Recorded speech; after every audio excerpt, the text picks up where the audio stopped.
Hey guys, Augiesaint here and welcome to the channel. Hope you guys are having a fantastic day, and we got to talk about V Rising today. Now they did send me code, so massive shout out to Stunlock Studios for sending me a code to try this game out for free, as well as giving me 2 free codes which I did give away on my stream over at twitch.tv/Augiesaint.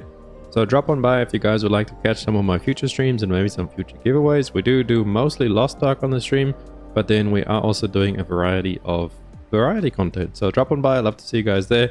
Without further ado, let's talk about the elephant in the room, well, the vampire in the room, V Rising. This game surprised me how actually so packed full of content it is, and it only was an 8 gig download. I'm very surprised how they fit this much content into a game. The survival aspects, the crafting, there is so much you can craft. There's so many recipes you can find. There's a potential of it. It took me about 60 hours to actually go through, fully play this through, and I kind of like sped it up quite a bit. I did change the server settings as well so that I could get additional resources to actually so I could get this video out in time for you guys, as I just have so many other things to cover. But yeah, it's crazy. 60 plus hours, and that was with it being, you know, faster and boosted. So I could easily see you getting out like 70, 80, maybe 100 hours on this on your first playthrough, just getting through to actually beat Dracula. And then beating Dracula himself is such an intense fight. Even all the fights leading up to him, that each of them are very different and very unique. I do really enjoy the combat in it. The combat feels so fluid and fun, kind of like a MOBA like League of Legends, but like with its own flair on it. I don't even know how to explain it. The combat just feels great. There's a lot of different skills you can get. There's skill runes that can actually like change the skills a little bit, and those are a little bit random on where you find them. And then eventually you can actually start crafting those, and every time you craft them they also do pop out like a random effect. I believe I haven't actually made that many because they're pretty expensive, and I kind of just went through to get it all done for this review. But overall, my initial take on V Rising, very fun combat, very satisfying, very different weapons have like their different playstyles. So far my favorite is the pistols. They're like a nice mid-range, and they do, you know, they got like this flurry, you got like this little roll. But then the longbow is also very good for cheesing some of the bosses that I've like...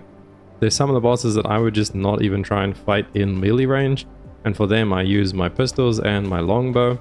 But then other bosses I feel like I can trade blows with. And with those I like to use the longsword. I like how that feels, and like the charge with it. When you use the Q ability, you can charge at, and you can jump down and smack down on them. And I do really like that feeling. As well as the mace is also pretty fun, and I have found this really cool mace here, the Indomitable Devastator. So this thing does quite a lot of damage. It's like one of my highest weapons, and then obviously this one I found as well. And that's another thing, there's these rift incursion things. I believe they started showing up around level 50-ish once you crafted something, and then it actually spawns a bunch of monsters there, kind of like a rift. You just go there, you seal it off, you like beat all the monsters. There's like a little mini boss, and they do drop these weapons, and then you can upgrade these weapons at a forge, ancestral forge, and then you just get really cool weapons like that. With all of them have like these different kinds of effects, like leeching, physical crit strike power, physical power, spell life leech, damage reduction, spell crit strike power. They've all got different kinds of stats on them. I believe it is pretty much random every time you go find these different weapons. So there is like a big collection game to that, to try and collect all the ones you want, or get one with like something you really desire.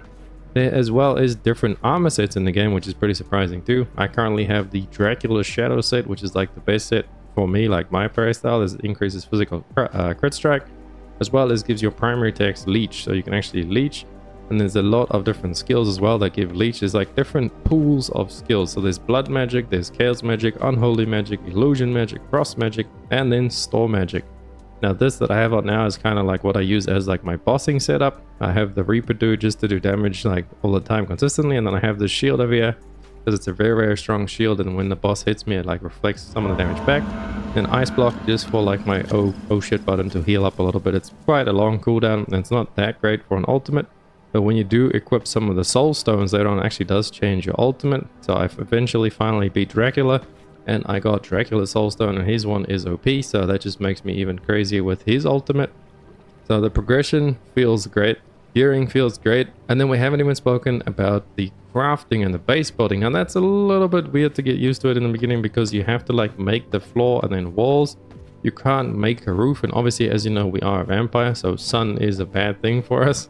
So you got to make floors and then walls. You got to actually close off an area, and it can't be too large of an area. Like for example, my castle right now, if I was to just make the outer walls all the way around, I don't think it would put up the roof. But then if I like start making these walls in between, Then it puts the roof like over there, and then I put this walls over here, obviously, and then we get another roof in this area.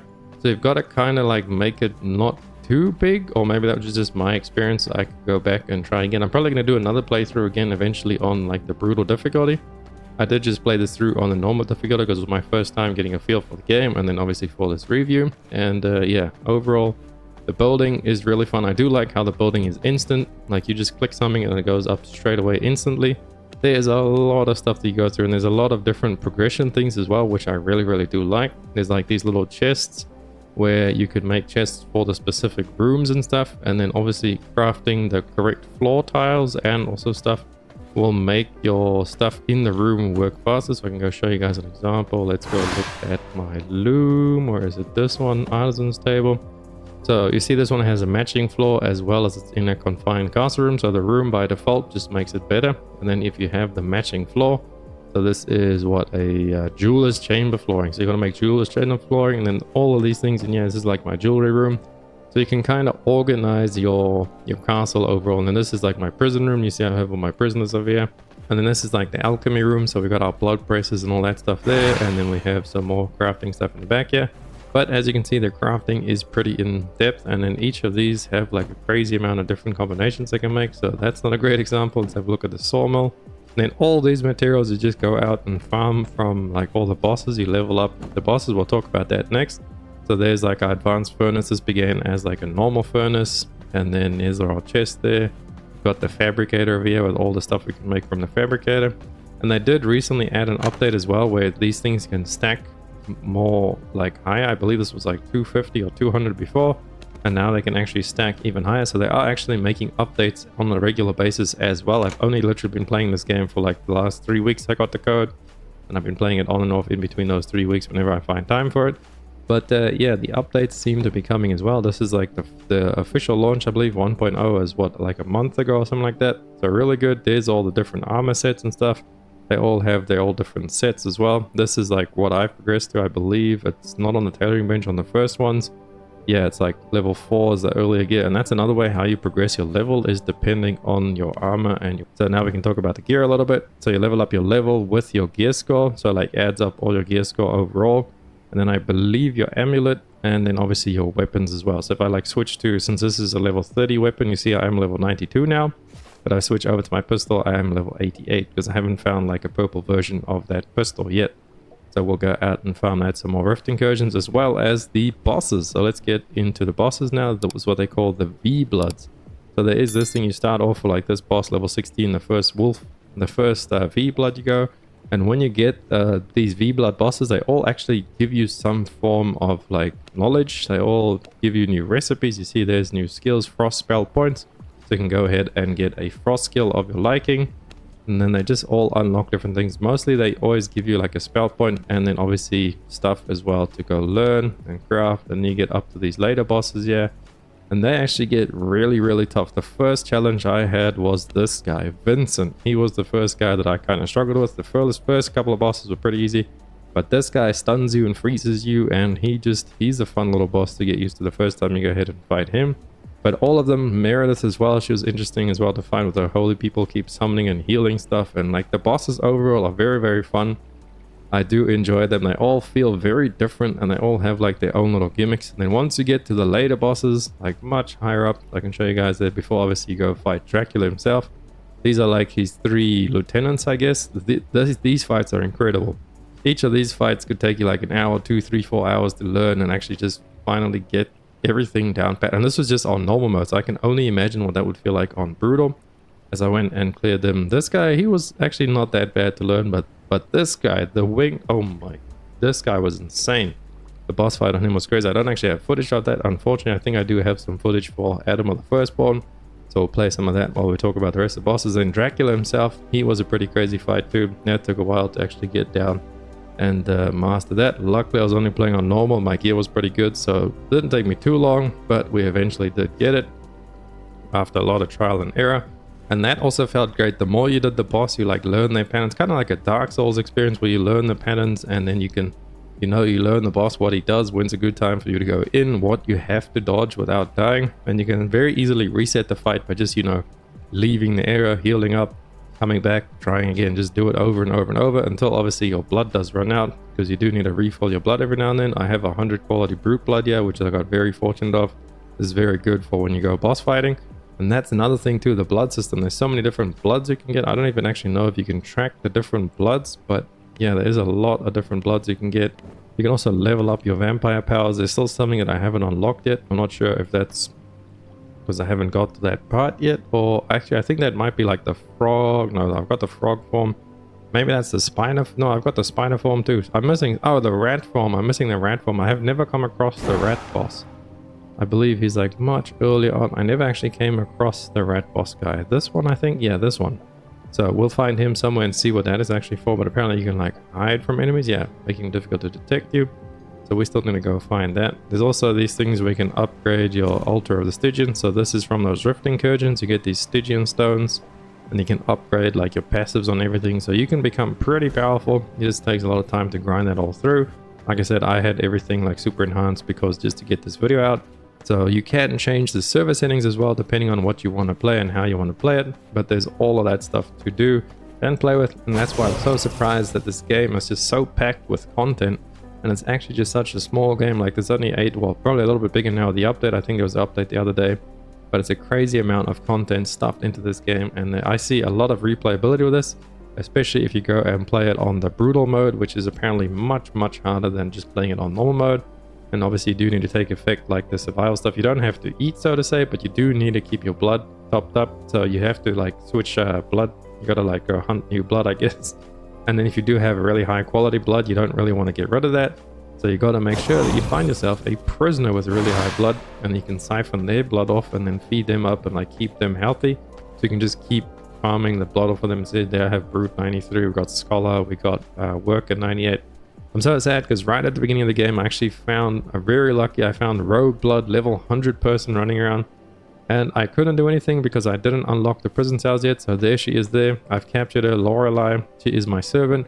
She has 100 quality Rogue Blood, so I'll never be able to use that 100 quality Rogue Blood, but at least I got to keep her as a servant. So make sure you level up early on in the beginning, go track your V bloods and get yourself these prison cages, because you never know when you're going to come across that 100 quality blood and that you'll miss out on and be a little bit sad. But that is going to be it for this video. I'm going to wrap it up. I think I've covered pretty much everything about this game.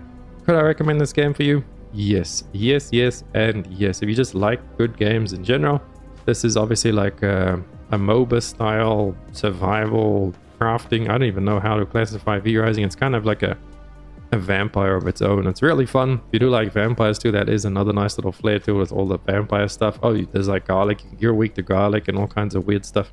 Very fun. Exploration's pretty cool. The map pretty huge, so there's a lot to go see. And there's all of these zones are very unique, and the graphics is actually surprisingly good as well, considering like what kind of a game it is. Graphics top notch, gameplay top notch, the combat exceptionally well, the crafting great. I cannot give this game more than enough praise. Go try it out. I believe it's only 15 bucks or something like that on Steam. It's pretty cheap for like the quality of the game you get. And obviously the sky is the limit with this game, as the updates are still to come for this. Like we have been getting regular updates.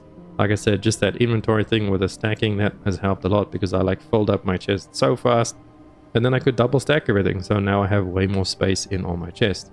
One little gripe I do have with the game is with the crafting system. You have to actually go to every chest and pull out your materials to use them to craft. Like I feel like that's a little bit bad. Like this, for example, if I want to use any of these, I have to come here, pull them out, and then go to whatever device it is I want to craft. So I have counteracted this by actually putting chests in each zone that is got the material specific to that room. So for example, this is like my sawmill, woodworking, so I have all my planks and my wood in this area. But it still feels bad that I have to go to the chests and then obviously go pull out what I need and then put back what you don't need materials wise. So if they could make some sort of a system where the crafting pulls from the chests, I would almost give this a 10 out of 10. So for the time being, I'm gonna give this a 8.5 out of 10 from Augiesaint. Can highly recommend this one. Go out, try it. Only gripe I have is that crafting little grief over there. And obviously you will be crafting a lot, so it is a little bit annoying that you have to kind of remember where that is. So what I can give you is a massive tip from V-Rising player, from me to you. Make sure you organize your chests from the beginning. You can also name them. You see I've named their ores, ingots, stones and stuff. You can name them, keep them organized, because you will go back and forth between your chests a lot. So keep that organized. So I'm gonna leave you guys to organizing. If you could drop me a like and a sub on the channel, helps me out so much, and I'll catch you beautiful people in the next one. Augiesaint out. Run free and dive into the sky. Hear the